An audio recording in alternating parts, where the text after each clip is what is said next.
Let's take a quick look at the front pages of the newspapers. Just turned 7:21 is the time, and again, I think it's the same titles actually as yesterday.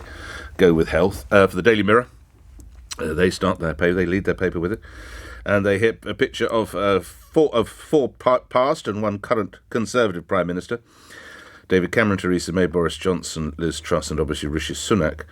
Tory hospital crisis, pictures of those five. They broke our NHS, is the Daily Mirror's verdict.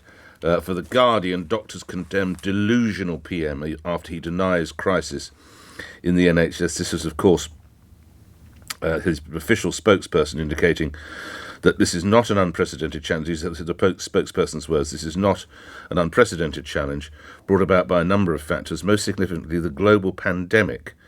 We're confident we're providing the NHS with the funding it needs. Well, that, respectfully, is a load of medicine balls, isn't it? Because we've just spoken to the United States, which is obviously has a considerably greater population than the United Kingdom, and they're in a far better place than we are. Admittedly, Germany has its challenges, as we heard, but they're doing better.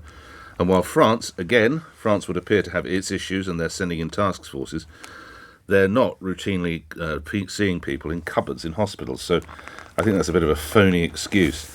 Other health stories on the front page. For the Eye, UK hunts for China's next COVID variant. That follows on, of course, from the conversation that we had with the Transport Secretary Mark Harper yesterday. A related story: let's not return to face mask madness.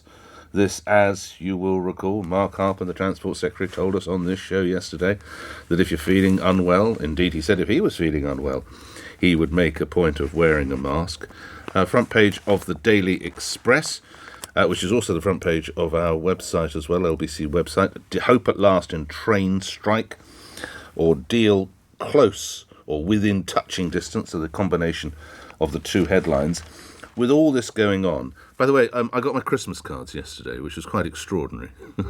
There's a knock on the door, and there was so much post that they actually gave it to me through the door.